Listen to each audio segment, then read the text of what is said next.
It happens. Nothing. You know, you want to do the bad one, the bad one. Well, get that thing out of here. Is that thing on?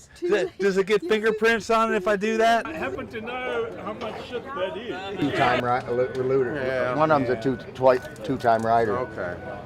He's got frequent flyer miles. He's got a broken frame now. He's got problems. No, you're not worried about it. I know he ain't. They want their bike back to weld it back together again. It felt like I was riding it with a hinge in the middle, and it was scaring the shit out of me. And I'm like, you know what? It ain't my first time on the bus. It probably won't be my last time on the bus.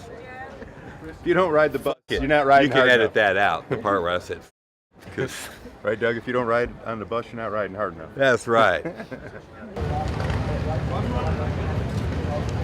Hole in my petrol tank.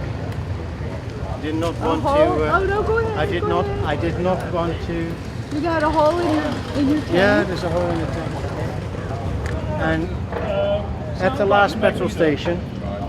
Yeah, at the last petrol station. And I'm a mile from here. can't you tell? Oh, Plus, so close. Nice, so close. Oh, Like yesterday. 80 miles.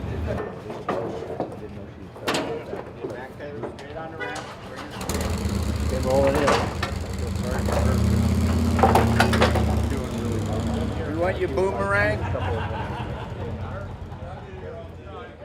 Day 2 of the Motorcycle Cannonball, and the backup trailer's just come back in. There's about 12 bikes on this truck and trailer, and there's another one coming with the other 8 or so that have broken down.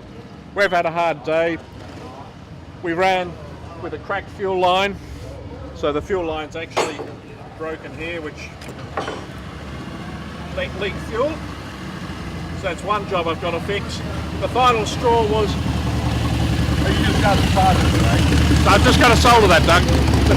The final straw was when I blew my tyre out and had a flat tyre, and I thought my day's done. So I was on the trailer, and now we've got 6 hours of wrenching to do, and yeah, and then we can have a drink. Okay. Go around forward this way.